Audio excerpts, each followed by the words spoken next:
regardez en 1990, 1989, 1990, c'est une période très importante au Cameroun, où notre bon président a structuré, a ouvert les portes du multipartisme. C'est important de le dire quand même. C'est louable, hein. Je dis qu'aujourd'hui, il a ouvert les portes du multipartisme. C'est-à-dire, avant c'était le parti unique.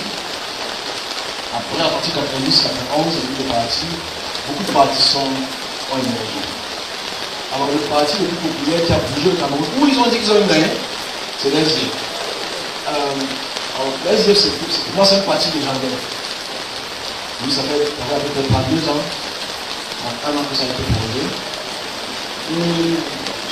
Et tout, c'est une structure politique très influente. Très influente. S'il faut prier pour son président, président du parti, je ne pense pas qu'il faut prier pour lui, je pense juste qu'il puisse recommencer à faire ses check-up, et je pense qu'il y a très peu de temps. Il y aura très peu de temps de vie. Pour être honnête, je connais ça certainement, ceux qui vont couper la face ici, je connais son fils. On a fait une école ensemble. Le fils de New York, je connais son fils. C'est une longue histoire, c'est pas. En fait, ce qu'il me disait à l'époque, en 1997, je le connais en 1997, il me dit, est-ce que tu sais à qui tu parles? Mon père était des SF. C'est pour ça. Et forcément, quand je parlais à la maison, parce qu'il était très. Il savait que son père devait être président. Il me dit, est-ce que tu parles au fils du coup? Bon, moi, dans ma tête, je suis basketteur, donc je pense pas une chose comme ça. Bon, aujourd'hui, je pense qu'il est millionnaire. C'est pas non. Mais bon, il faut qu'on puisse pour lui et que je pense bien. Ok. Dernier message.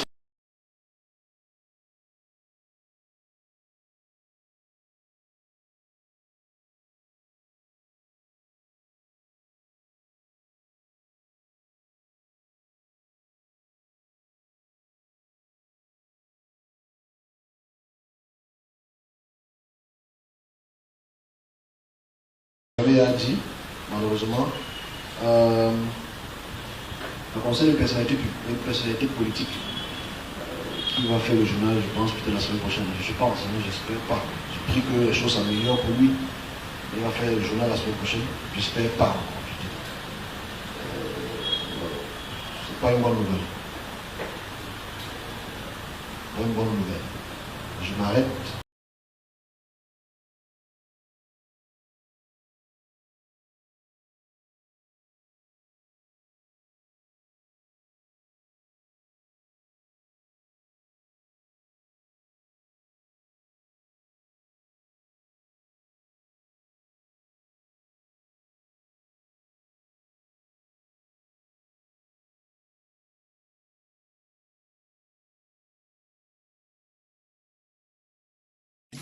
Il avait toujours dit non.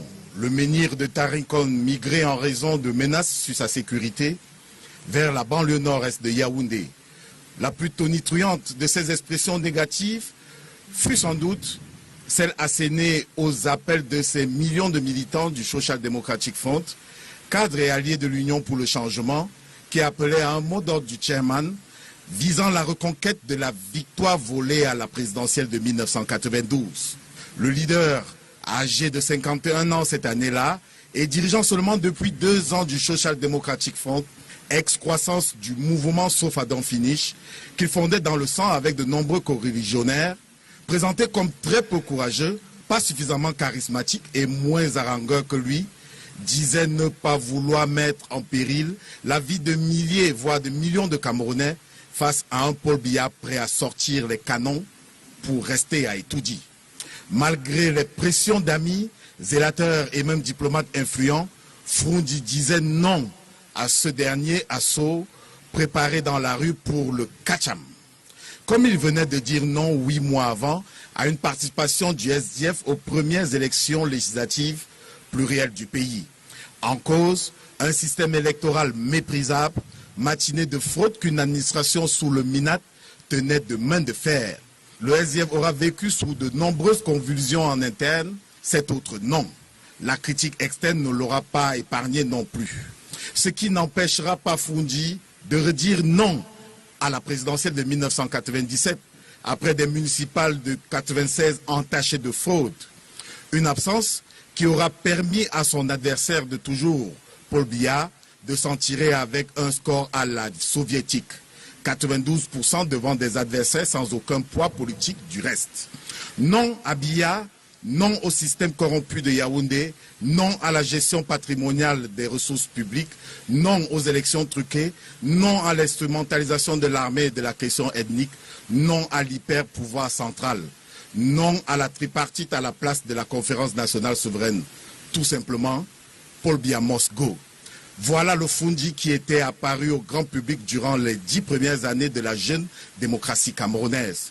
Tenu à côté de la presse indépendante, de la société civile, luttant pour plus d'espace de liberté. C'est le même nom qu'il infligeait en 2004 aux membres de la plateforme de l'opposition pour une candidature unique à la présidentielle. L'époux de la non moins charismatique Rose soupçonnait un complot de ses partenaires en vue de lui arracher sa place de leader de l'opposition. Candidat in fine à ce scrutin, il disait non aux résultats entachés selon lui de trucage.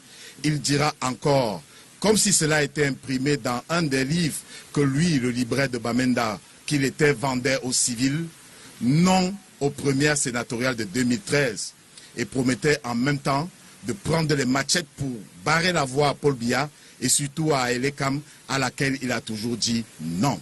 Le leader charismatique jamais élu, qui n'a jamais accepté un strapontin public, avait aussi parfois surpris, même les plus durs, par certaines expressions négatives. La fin de non-recevoir donnée à ses conseillers qui lui recommandaient de ne pas accepter de prise en charge de son épouse, Rose, au plus fort des ennuis sanitaires de cette dernière, et puis de ses obsèques. Le non recommandé par l'aile du SDF à un tête-à-tête avec Biya, ou le non voulu par ses proches à l'invitation à de nombreux banquets au Palais de l'Unité.